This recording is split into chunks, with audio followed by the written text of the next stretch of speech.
사순절 기간 경건하게 구별되게 하나님의 자녀답게 생활하고 계십니까? 아니면 평범하게 그냥 한 주간 한 주간 지나고 계십니까? 성도가 세상 속에서 성도답게 살아가기 위해서는 우리의 꼭 점검해야 될 것이 몇 가지 있습니다. 세상 사람들과 구별되게 살게 하는 것은 먼저 내가 누구인가라는 정체성을 분명히 하는 것으로부터 시작을 합니다. 내가 성도라는 사실을 기억하고 거룩하게 살아야 될, 구별되게 살아야 될 사람이라고 생각하면 세상 속에서 우리가 살아갈 때 세상과 어떤 관계를 맺어야 될지, 어떻게 세상 속에서 행동해야 될지 우리의 행동이 결정되기 때문입니다. 그런 점에서 성도로서 우리가 살아갈 때 세상 생활에서 고민하는 것 가운데 하나는 세상과 어떤 관계를 맺느냐입니다. 성도는 세상 속에서 살지만 세상에 속하지 않은 존재입니다. 세상의 문화와 또한 세상의 흐름을 따를 수는 있지만 세상의 문화와 함께하지 아니하고 세상의 문화를 그리스도의 문화로 변화시켜 나아가는 사람이 성도입니다. 그래서 우리가 매번 이런 삶을 살기 위해서 하나님의 말씀을 듣고 또 예배하고 마음에 새기고 한 주를 살아갑니다. 그런데 어떻습니까, 여러분? 한 주 한 주 이렇게 살고자 하지만 결코 그렇게 사는 것이 쉽지 않다라는 것을 느끼게 될 겁니다. 그러면 우리들이 이 세상 속에서 어떻게 해야 성도답게 살 수 있을까요? 우리가 구체적으로 싸우는 것은 무엇입니까? 우리가 세상 속에서 세상에 속하지 않고 구별되게 살아간다는 것은 세상의 가치관과 세상의 철학과 세상의 흐름들과 싸운다는 의미입니다. 그러기 위해서는 우리들이 싸우는 무기가 분명해야 합니다. 우리는 세상의 문화가 문제가 아니라 세상의 문화를 지배하고 그 문화를 통하여서 하나님의 백성들을 흔드는 사탄의 계획이 문제라고 생각을 합니다. 세상의 정치가 문제가 아니라 그 정치 배후에서 권력화되어 있고 힘 만들어서 사람들의 생활을 피폐하게 만드는 사탄의 교묘한 관계가 문제라고 우리는 생각을 합니다. 그래서 우리의 이 세상에서의 싸움은 평범한 싸움이 아니라 영적인 싸움입니다. 그래서 누구나 자기의 힘을 가지고 이 영적인 싸움을 싸우려고 하면 반드시 패배하게 되어 있습니다. 마치 평범한 우리들이 슈퍼맨하고 싸운다고 생각해 보십시오. 슈퍼맨은 초능력을 소지한 사람입니다. 그래서 아무리 우리가 그의 약점을 찾고 지혜롭게 공격하고 싸운다고 해도 이길 수 없습니다. 여러분, 영화에도 보면 슈퍼맨을 이길 수 있는 길이 딱 한 가지 있습니다. 배트맨과 싸울 때 슈퍼맨이 온 행성에서 그 초자연적 능력을 없애는 방사성 물질이 있는데 그것을 크립토나이트라고 합니다. 이 크립토나이트의 사용을 하면 슈퍼맨은 평범한 사람보다 더 연약한 사람이 되어버리죠, 여러분. 이것처럼 그리스도인은 분명히 예수 그리스도의 부활과 능력을 맛보면서 이 세상에서 그 무엇과도 비교할 수 없는 강력한 능력을 가지고 살아가는 존재인데 이런 그리스도인의 능력을 무력화시키는 크립토나이트와 같은 물질이 있다는 겁니다. 그것이 무엇일까요, 여러분? 여러 가지 있는데 야고보서 1장 22절에서 너희는 말씀을 행하는 자가 되고 듣기만 하는 자가 되어서 속이는 자가 되지 말라라고 당부합니다. 여러 가지가 있을 수 있습니다. 그런데 저는 그 가운데 한 가지가 말씀을 듣기만 하고 행하지 않는 것, 자기 기만, 자기 평안, 그리고 거짓 위로, 이런 것들이 결국은 우리를 그리스도인답게 살지 못하도록 만드는 크립토나이트 같은 겁니다. 생각해 보십시오. 우리가 잘못 살고 있음에도 불구하고 나름 잘 살고 있다고 오해하고 있으면요, 완전히 망하는 거거든요. 야고보는 분명히 우리에게 뭐라고 당부하냐면 너희가 아무리 하나님의 사람으로서 예배당에 나와서 은혜를 받고 내가 성령 충만하게 살아가고 있다라고 입으로 아무리 외쳐도 너희의 생활 가운데 들은 말씀을 따라 살아가는 삶이 나오지 않는다면 그건 가짜다라는 거예요. 속고 있다라는 거예요. 그래서 오늘 읽은 말씀 3절 말씀도 보십시오. 바울은 이렇게 얘기합니다. 우리가 육신으로 행하나 육신을 따라 싸우지 아니한다. 육신으로 행한다라는 것은 육신 안에서 살아간다라는 거예요. 우리 모두가 다 육신을 가지고 살죠. 누구나 다 손등을 꼬집으면 으악 하고 아프다라는 반응을 보이죠. 모두에게는 고통을, 통증을 느낄 수 있는 통각 시스템이 있기 때문에 뾰족한 것으로 우리의 피부 어느 한 곳을 찌르면 통증을 느끼는 게 정상입니다. 근데 그 통증을 못 느낀다고 하면 그 사람은 육신을 안 가지고 있거나 몸의 체계에 문제가 생긴 것입니다. 이처럼 우리는 모두가 다 이렇게 느낄 수 있는 육체를 가지고 살아갑니다. 육체 안에서 살아갑니다. 그런데 바울은 그 다음 이렇게 얘기합니다. 육체를 따라 싸우지 않는다. 여러분, 우리가 이 세상을 살아갈 때 육신의 것을 가지고 싸우지 않는다라는 거죠. 육신 안에서 살아가요. 그런데 육신의 것을 가지고 싸우지 않는다라는 것은 이 세상에 육신의 것이 다양하죠. 물질, 그리고 또 우리가 가진 여러 가지 재능, 육체적 모든 조건들, 이런 것들이 결국은 이 세상에서 우리가 싸우는 것들이지 않습니까? 여러분, 그런데 이런 것들을 가지고 싸우지 않으면 그러면 우리는 무엇으로 싸우는 것입니까? 4절 이렇게 얘기합니다. 우리의 싸우는 무기는 육신에 속한 것이 아니요 오직 어떠한 견고한 진도 무너뜨리는 하나님의 능력이다. 여러분, 우리들이 싸우는 무기는 뭐예요? 우리가 가지고 있는 육신의 그 무엇이 무기가 아니라 뭐가 무기라고요? 하나님의 능력이 무기라는 거예요.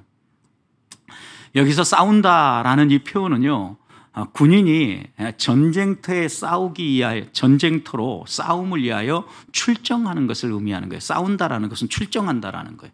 여러분 생각해 보십시오. 우리도 하나님의 말씀을 듣고 내가 누구인가를 다시 점검하고 하나님의 백성으로서 한 주간 어떻게 살아야 될 건가를 마음에 새기고 출정하는 거예요. 무엇을 위해서요? 영적 전투를 위해서 출정하는 거라고요. 여러분, 그런데 우리는 한 주간을 살아갈 때 내가 영적 전투의 현장으로 출정한다고 생각하지 아니하고 세상 살러 나간다라고 생각할 때가 많습니다. 그러다 보니까 사탄의 존재를 의식하지 아니하고 이 세상을 지배하고 있는 강력한 사탄의 배후 세력을 우리가 제거하지 못한 채 자꾸 넘어진다는 거예요. 속고 있는 거예요. 하나님의 능력을 경험하지 못하면서도 내가 그리스도인이라고 다른 사람에게 떵떵거리고 있고 하나님의 십자가와 구속의 은총 안에서 우리가 정말 하나님의 능력을 나타내 보이지 못하면서도 하나님 앞에서 바로 살고 있다고 착각하고 있다는 겁니다. 성도 여러분, 여러분 지난 한 주간 동안 영적 전쟁터에서 승리하셨습니까? 여러분의 육신에 가진 것이 아니라 하나님의 능력으로 싸우셨습니까? 영적 전쟁터에서 하나님의 전신갑주를 입고 우리들이 하나님의 능력으로 싸워야 할 것은 무엇입니까? 무너뜨리고 꺾고 다시 세워야 될 것은 무엇입니까? 이렇게 싸울 때 우리들이 꼭 붙잡아야 될 무기, 우리의 싸우는 무기는 무엇입니까? 여러 가지가 있겠지만 오늘 본문을 통하여서 3가지만 나누려고 합니다. 한 가지는 4절 말씀을 보면 하나님에 대한 순종이 우리의 첫 번째 싸우는 무기입니다. 4절 보십시오. 하나님의 능력인 이 무기를 가지고 우리들이 꺾어야 될 것이 무엇인가를 보여주는데 두 부류로 얘기합니다. 무너뜨릴 것과 복종시켜야 될 것. 4절 모든 이론을 무너뜨리고 하나님 아는 것을 대적하여 높아진 것을 다 무너뜨리는 거예요. 무너뜨려야 될 것 먼저 나왔어요. 그리고 또 하나, 모든 생각을 사로잡아 그리스도에게 복종하게 하니. 여러분, 복종시켜야 될 것. 여러분, 우리가 그러니까 영적 전쟁터에 나가서 싸우는데 수많은 사람들이요, 나름대로 자기의 힘으로 얼마든지 살 수 있다고 생각을 합니다. 그러니까 하나님을 의식하지 않고 영적 전투라는 사실을 의식하지 않고 자기의 실력과 자기의 이제까지 가지고 있는 재능, 그리고 이제까지의 삶의 경험들을 가지고 그냥 살아버리는 겁니다. 여러분, 이렇게 살면 믿지 않는 불신자와 우리가 다를 게 뭐가 있습니까? 아무것도 다른 게 없어요. 신앙생활한다라는 차이가 없다라는 얘기예요. 여러분, 그런데 어떤 강력한 진이라 할지라도 꼭꼭 깨트리는 하나님의 능력은 반드시 이것을 무너뜨리는데, 인간의 이론 그리고 또 하나님을 아는 것을 대적하여 높아진 교만함, 이것만이 아니라 하나님 뜻대로 살지 않고 내 맘대로 살 수 있다고 생각하는 자기 주장, 생각, 이런 것들을 꺾고 무너뜨려서 하나님께 복종하게 만든다는 거예요. 그래서 이 말씀을 곰곰이 살펴보면 한 네 가지 정도가 하나님을 대적하는 것들로 나타나는데, 제일 첫 번째 나타나는 것은 이론이에요. 인간의 이론인데 4절 보십시오. 마지막에 모든 이론을 무너뜨리는 거예요. 하나님의 강력한 능력은 모든 이론을 무너뜨리는데, 여러분, 이 세상에 수많은 사람들이 얼마나 자신의 경험과 연구와 학문의 결과들을 가지고 많은 이론들을 내어놓습니까? 나름대로 어떤 띠오리를 가지고 사람들을 설득하고 사람들을 이끌어가려고 합니다. 그리고 내가 연구해 보니까 이건 확실하다, 경험치에 의해서 나타난 결과이다, 그러니까 이건 틀림없다, 그리고 그렇게 살아야 된다라고 얘기합니다. 여러분, 그런데 이 세상의 모든 이론과 띠오리가 이 세상의 것을 살펴서 얻어낸 거라고 하면, 또 하나 그 배후에 이 세상을 지배하고 있는 사단의 강교한 계획도 있다는 걸 기억해야 합니다. 인간의 띠오리를 보십시오. 이 이론은요, 끝까지 인간의 능력을 향상시키고 인간이 나름 괜찮은 사람이라고 드러내 보이기 위해서 학문과 연구의 방향들이 계속해서 나아가지 않습니까? 하나님을 알아가고 하나님을 더 높이고 하나님께 순복하는 대로 인간의 이 띠오리가 나아가지 않는다라는 거예요. 이것을 대응하여 꺾으라고 이야기하는, 무너뜨려야 된다라는 거예요. 또 두 번째 이야기하는 거 5절 보면 하나님을 아는 것을 대적하여 높아진 것, 교만이죠, 어떻게 보면. 그런데 어떤 교만입니까? 지식의 교만이에요. 세상 사람들이 나름대로 자기가 많이 안다고 하나님 없어도 산다고 얘기하죠. 그래서 하나님을 굳이 알려고 하지 않아요. 하나님 없이도 얼마든지 이 세상에서 넉넉하고 풍요롭고 부유롭게 살 수 있기 때문에 굳이 하나님을 아는데 내가 시간을 꼭 들여야 되는가라고 이야기하는 거죠. 그래서 이렇게 세상의 이론과 세상의 경험과 세상의 필요들을 찾고 알고 그걸 공부하고 연구해서요, 내 힘으로 살아갈 수 있다고 자만하고 높아지는 거예요. 여러분, 이런 것들을 하나님의 능력은 깨부순다라는 거예요. 또 세 번째, 5절 후반절에 보면 모든 생각을 사로잡아 그리스도에게 복종하게 한다겠죠. 여기 모든 생각은 무엇입니까? 우리 인간의 여러 가지 생각이에요. 우리가 이 세상을 살아갈 때 나름의 생각을 가지고 사람들을 판단하고 평가하고 분석합니다. 여러분, 생각해 보십시오. 누구나 다 생각이 있기 때문에 판단을 하고 어떤 상황들이 펼쳐졌을 때 그에 따르는 행동이 뒤따라오는 거예요. 여러분, 그런데 그 생각까지도 하나님의 말씀의 지배를 받아서 하나님이 원하는 대로 생각하고 하나님이 뜻하는 대로 살아가라는 게 그리스도의 삶이에요. 그래서 하나님의 능력은 우리의 생각을 사로잡아서 그리스도에게 복종하게 만든다, 하나님의 말씀에 순종하게 만든다라는 거예요. 네 번째 나오죠. 10장 6절 말씀 보면 너희의 복종은 온전하게 될 때까지예요. 그래서 이것은 세 번째 하나님이 사로잡아 꺾으려고 하는 것은 불순종이에요. 하나님의 아무리 말씀해도 또 말씀의 교훈에도 마음속에 스쳐 지나가는 말씀처럼 생각을 하고 순종하지 않는 거예요. 이 불순종을 꺾는 거죠. 결국은 우리가 이런 것들과 지금 싸우고 있다는 사실을 놓치지 말아야 합니다. 성경 이 고린도 후서가 쓰여지던 당시의 사람들은요, 인간의 이성을 매우 존중하고 인간의 이성이 가장 강력한 힘이라고 생각하던 시대입니다. 그러다 보니까 이들은 인간 중심적인 삶에 대해서 매력을 느꼈고 인간의 이성이, 인간의 정신이 하나님을 대치할 수 있다고 생각했습니다. 자기들의 신을 만들고 그들을 자기의 방법으로 섬기면서 이 세상에서 행복한 삶을 살 수 있다고 그들은 생각을 한 겁니다. 여러분, 이들은 경험을 축적하면서 자신들의 하나의 성을 만들어가죠. 그리고 그 경험이 축적되면 축적될수록 그 어떤 것으로도 깨트릴 수 없는 강력한 성을 만드는 거예요. 성경의 가르침도 보십시오.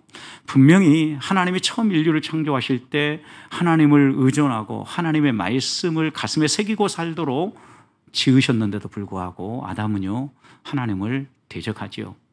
사탄의 유혹에 따라서 하나님의 말씀을 대적하여서 선악과를 따먹고 하나님처럼 되고자 하지 않습니까? 인간의 정신을 가지고 인간의 힘을 가지고 하나님의 자리에 올라가려고 애쓴 거죠. 이런 성경의 역사가 계속 이어지는 걸 보면 죄를 짓고 자기의 필요들을 드러내는 것으로 역사가 진행되죠. 창세기 11장에 그래서 이들은 결국 하나님처럼 높아지고자 바벨탑을 쌓지 않습니까? 여러분, 그런데 이런 인간의 이성, 인간의 정신이 하늘 높이 올라갈 것처럼 생각하지만 언젠가는 반드시 하나님이 이렇게 무너뜨린다라는 거예요. 왜요? 하나님이 처음 인간을 창조하실 때 하나님이 원하시는 것은 우리의 생각과 우리의 이성 그리고 인간의 정신을 가지고 하나님 대적하며 살도록 짓지 않았기 때문입니다. 하나님 말씀에 순종하며 살도록 하나님이 지으셨기 때문입니다. 그래서 하나님은요, 하나님을 아는 것을 대적하여 높아진 것, 하나님보다 자신을 높이는 것, 이것을요 하나님의 능력으로 꺾으신다라고 말씀하는 거예요. 왜 하나님이 하나님을 알라고 이야기하겠습니까? 하나님을 아는 것이 왜 우리 그리스도인에게 필요합니까? 하나님을 알지 못하면 내가 누구인지도 몰라요. 하나님 앞에 내가 설 때 하나님을 바로 알고 보면 내가 죄인이라는 사실을 깨닫고, 내가 죄인이라면 하나님 앞에 결코 자랑할 것이 없다는 걸 알게 되고요. 인간관계에서도 여러분 생각해 보십시오. 내가 하나님 앞에 서서 내가 죄인이라는 사실을 알고 우리 모두가 하나님이 지으신 피조물이라는 사실을 알면요, 이웃을 존중하게 돼요. 그도 하나님이 지으신 하나님의 피조물이고 하나님이 하나님의 핏값 주고 사신 귀한 인생이라고 생각을 하면 함부로 대할 수가 없어요. 그래서 우리가 하나님을 바로 알아야 되고 하나님 앞에서 우리의 인생을 바로 설정해야 하는 겁니다. 그래서 영적 전투는요, 철저하게 하나님의 능력으로 우리의 모든 것을 사로잡아서 하나님께 순종하게 만드는 거예요.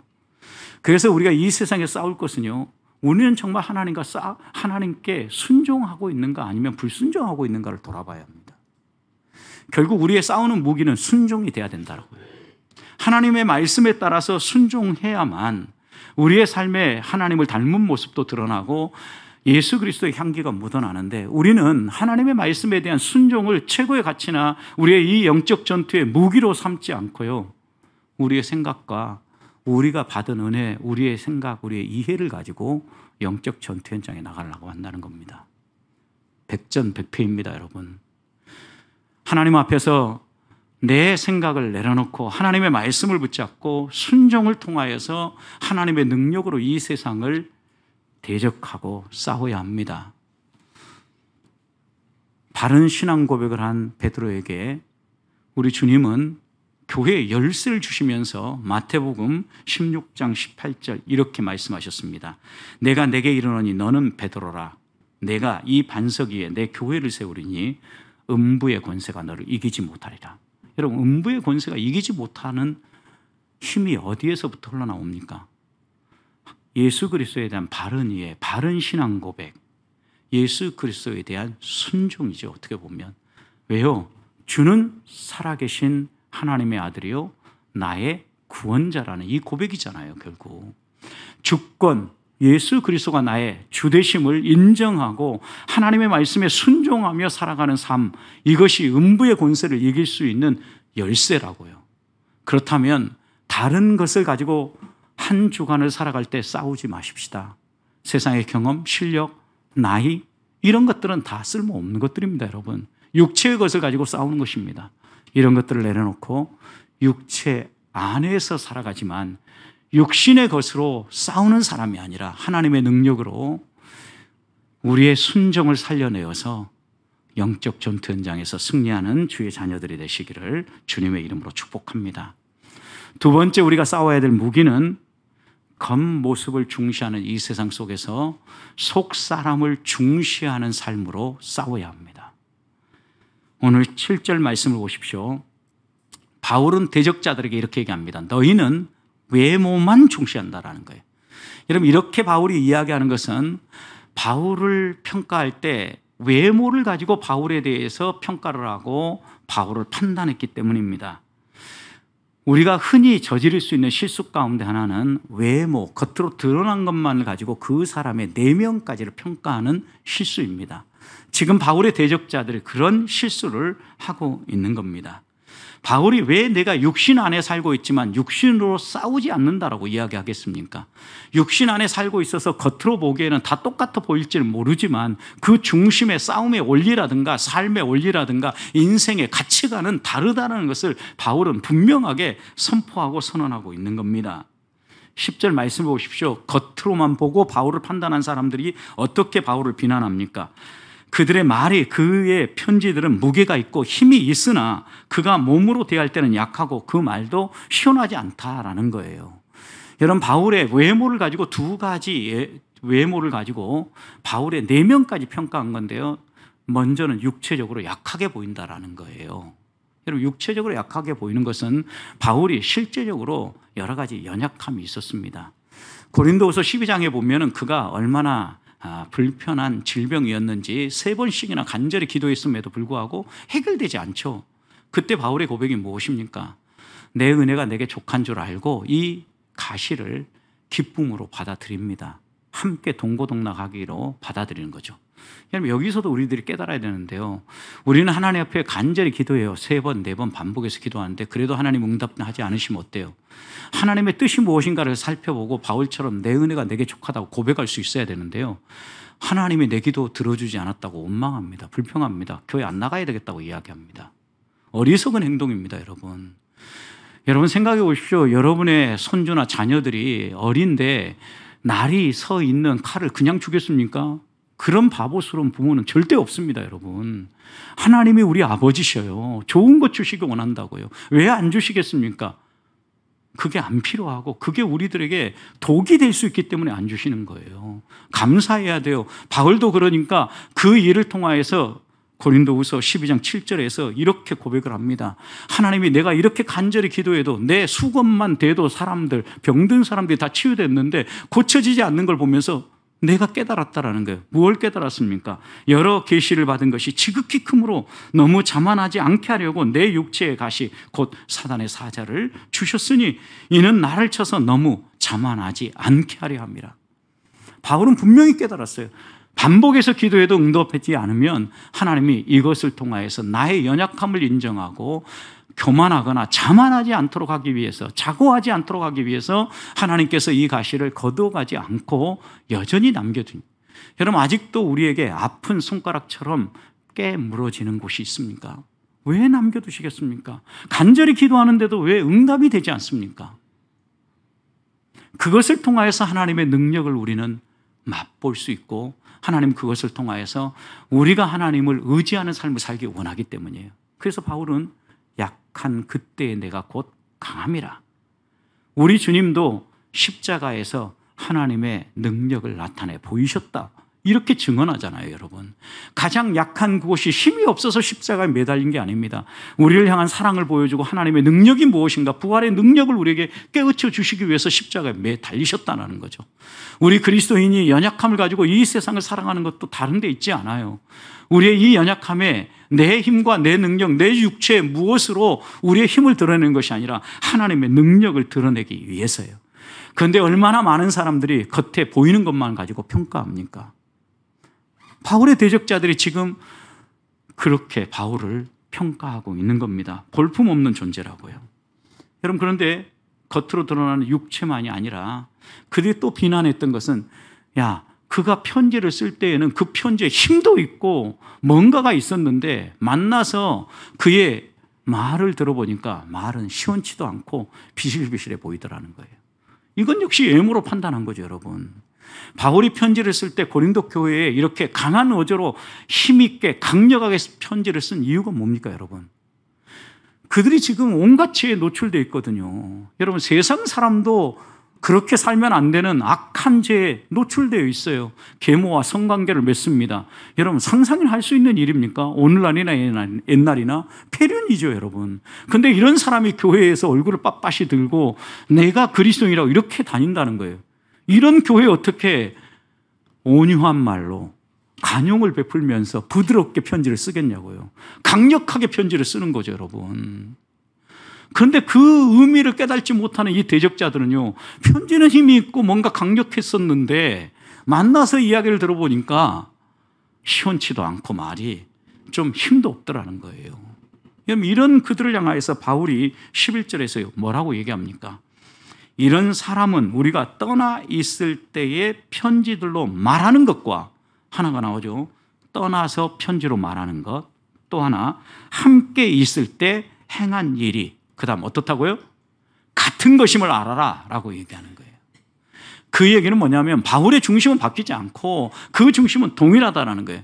여러분 이 말씀을 쭉 읽어보면 여기에서 딱 한 가지 우리의 싸우는 무기가 나와요.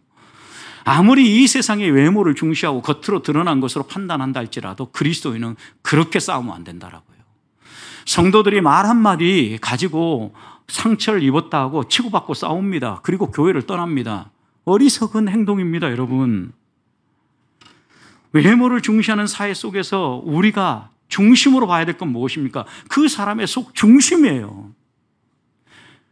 여러분, 아무리 보잘것없는 꽃도요, 멈춰서서 오래 보면 어때요? 예뻐 보여요. 마찬가지입니다. 우리에게 지금 당장 험한 말이 오고 나를 불편하게 하는 사람이라 할지라도 잠깐 멈춰서서 그분에 대해서 깊이 생각하고 나를 구원하신 하나님과 주님을 바라보면은요, 그 사람의 말을 곡해하지 않아요. 뭔가 마음에 불편한 게 있어서 그런가 보다 긍정적으로 받을 줄 알고 품을 수 있는 넉넉함이 나온다고요. 그런데 지가 언제 나를 봤다고 나한테 이런 말을 해. 내가 그런 꼴 당하려고 교회 다니는 줄 알아? 이러면서 할 말 못할 말 다 합니다, 여러분. 부끄러운 줄 알아야 됩니다. 그리스도인이 아니에요, 여러분. 바울이 얘기하잖아요.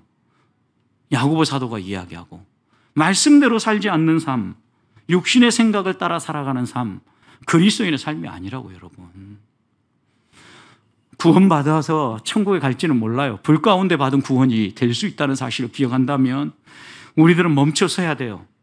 수많은 사람들이 겉으로 드러나고 말하는 말 한마디에서 판단하고 나타나는 현상으로 분석한다 할지라도 그리스도인은 속을 내다봐야 돼요.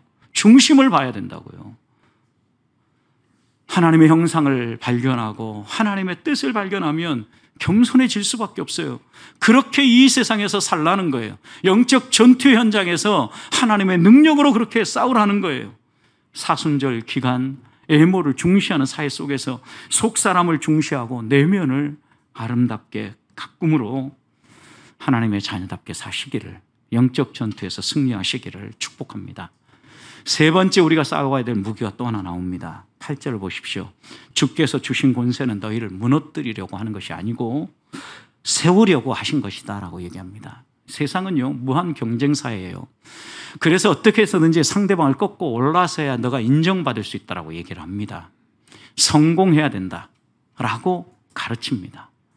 그래서 수많은 사람들이요, 무엇 때문에 열심히 공부하냐 그러면 좋은 대학에 가려고 한다. 왜 좋은 대학 가야 되냐라고 얘기하면 좋은 직장에 들어가요. 왜 좋은 직장에 가야 되냐라고 얘기하면 편안하고 행복한 삶을 살기 위해서라고 이야기를 합니다. 여러분, 이들의 이야기 속에는요, 하나님이 한마디도 나오지 않아요. 그런데 이런 이야기를 누가 하고 있다고요? 그리스도인 자녀들이 하고 있고 우리들이 하고 있다라는 거예요. 우리도 똑같아요. 삶의 원리가 똑같아요. 교회 와서 아무리 은혜 받으면 뭐합니까? 인생의 가치관이 거기에 놓여져 있는데 좀 평수 넓은 아파트 가서 사는 게 내 인생의 목표이고 좀 편안하게 사는 게 내 인생의 목표인데 그 인생을 통해서 어떤 하나님의 영광이 드러납니까? 절대 안 나타납니다, 여러분. 하나님이 주신 권세, 하나님이 우리에게 주신 은사, 하나님이 우리에게 주신 힘은 무엇을 위해서 주신 겁니까? 무한 경쟁 사회 속에서 꺾고 누르고 그 위에 올라서라고 준 게 아니라 다른 사람을 섬기고 세우라고 주셨다는 거예요. 내가 노력하고 연구하고 개발하고 경험한 모든 것들을 하나의 징검다리로 놓아서 우리 주변에 있는 사람들이 그 징검다리를 짚고 하나님께 나아갈 수 있도록 섬기라는 거예요. 하나님은 그걸 위해서 우리를 먼저 부르셨고 우리에게 복을 주시며 은혜를 베푸신다라는 거예요. 왜 우리 안에 이런 일이 반복되고 있다고 생각하냐면요, 여러분, 예수님을 가장 가까이에서 3년 동안 예수님에게 직접 배우고 따랐던 제자들을 보십시오. 이 사순절간 예수님께서 예루살렘으로 향하고 있었습니다. 제자들도 함께 걷고 있었습니다. 그런데 여러분, 그들을 향해서 예수님이 무엇 때문에 예루살렘에 올라가는지 결정적인 순간에 십자가 순환을 예고하고 이 일을 통해서 인류를 구원하고 하나님 나라를 회복할 것을 선포하셨습니다. 근데 제자들 올라가면서 어떻게 합니까? 예수님 가장 최측근이고 요즘 무슨 핵관 이러잖아요. 가장 핵심 세력이라 할 수 있는 야고보와 요한이 예수님께 찾아옵니다. 예수님 예루살렘에 올라가서 득세하면 우리 좌우편 자리 주십시오. 그것도 부족했는지 어머니까지 동원합니다. 어머니는 인간관계의 여러 연결고리를 사용해서 청탁을 합니다. 누가요? 예수님을 가장 가까이 따랐던 핵심 측근 세력 야고보와 요한이요. 그때 우리 주님이 그들을 향하여서 뭐라고 얘기합니까? 야, 그러면 너 내가 마시는 잔도 마실 수 있겠냐? 요한과 야고보는 네, 얼마든지 마실 수 있어요. 완전히 정신이 지금 나가 있는 거죠. 그 잔이 뭔지를 모르는 거예요. 술잔이 아니거든요. 고난의 잔이고 십자가를 짊어지는 잔이잖아요. 그럴 수 없다는 거죠. 그러면서 우리 주님이 그들을 향해서 좌우편의 자리는 내가 줄 수 있는 것이 아니라 하나님이 하는 일이다 라고 얘기하면서 마가복음 10장 42절부터 45절에서 분명하게 이 제자들을 모아놓고 교육합니다. 마가복음 10장 42절, 예수께서 불러다가 이르시되 이방인의 집권자들이 그들을 임의로 주관하고 그 고관들이 그들에게 권세를 부리는 줄 너희가 알거니와 너희 중에는 그렇지 않다. 여러분, 지금 분명히 짚은 거예요. 이방의 권세자들, 이 세상의 철학, 이 세상을 지배하는 시대 정신은 어떻다라는 거예요. 권세를 부리고 텃세를 부리고 자기의 힘을 드러내고 그걸 가지고 사람들을 집권하고 누른다라는 거예요. 그런데 제자들을 향하여서 주님 뭐라고 했어요? 너희는 그렇지 않다. 단어예요. 더 이상 틈새가 없다고. 여러분, 다른 해석의 방식이 없어요. 그러면서 이렇게 얘기합니다. 너희 중에 크고자 하는 자는 섬기는 자가 되고 으뜸이 되고자 하는 자는 종이 되리라. 이렇게 얘기하면서 복음 중에 복음, 마가복음 10장 45절 이렇게 얘기하죠. 인자가 온 것은 섬김을 받으려 함이 아니라 섬기려 하고 자신의 목숨을 많은 사람들의 대속물로 주기 위해서 오셨다라고 얘기하면서 우리의 인생이 섬기는 자가 돼야 될 것을 분명히 얘기하는 거예요. 우리가 살아가는 세상은 무한 경쟁 사회입니다. 어디서든지 나름대로 인정받고 또 사람답게 살고자 하면 나를 드러내고 다른 사람 위에 올라서야 된다고 세상은 가르칩니다. 그러나 우리 주님은 틀렸다고 얘기합니다. 섬기는 자가 큰 자다. 우리 주님 분명히 이야기하십니다. 이 세상을 싸우는 무기가 무엇입니까? 여러분, 넘어뜨리는 것입니까? 상대의 약점을 잘 보고 그걸 잘 꺾어서 그 빈자리를 차고 올라가는 것입니까? 아닙니다. 넘어뜨리는 것이 아니라 하나님이 우리에게 주신 은사, 하나님이 주신 권위, 하나님이 우리에게 주시는 능력은 세우라고 주신 것입니다. 그러면 우리의 무기는 세우는 것이 되어야 합니다. 말씀을 마무리합니다. 이 세상을 보십시오. 얼마나 이 세상은 악합니까? 이 악한 세상을 우리의 힘으로 이길 수 있습니까? 하나님의 능력으로 이겨야 한다면 우리들이 싸워야 될 무기는 무엇입니까? 하나님의 능력이 되어야 됩니다. 하나님의 능력은 불순종하는 사람들을 순종하게 만드는 겁니다. 교만하에 높아진 인간의 생각 사로잡아서 꺾습니다. 하나님을 알지 아니하고 자기 지식으로 살고자 하는 교만한 생각을 꺾습니다. 그래서 순종이 우리의 무기가 되어야 합니다. 그것만이 아니라 외모 지상주의에서 겉모습을 가지고 사람을 평가하고 드러난 한두 가지로 사람을 사장시키는 이 세상 속에서 겉모습이 아니라 속 사람을 중시 여기는 하나님의 마음을 가지고 싸워야 합니다. 하나님의 형상을 따라 지음받은 한 사람 한 사람들을 귀히 볼 수 있는 속 사람을 중시 여기는 마음이 우리의 싸우는 무기가 되어야 된다는 거예요. 그리고 무엇보다도 하나님이 우리에게 주신 것들, 그것이 은사가 됐든 권위가 되었든 무엇이 되었든지 간에 다른 사람을 무한 경쟁 속에서 꺾고 넘어뜨리는 데 쓰는 것이 아니라 오히려 내가 그가 일어설 수 있도록 돕는 징검다리가 되고 도둠판이 되어서 섬기는 삶을 사는 거예요. 그리스도인의 삶입니다. 사순절, 세상의 방식 따라가지 마십시다. 기웃거리지 맙시다. 우리의 삶에 하나님의 능력이 드러나야 되지 않겠습니까? 그렇게 승리하는 성도들이 되시기를 축복합니다.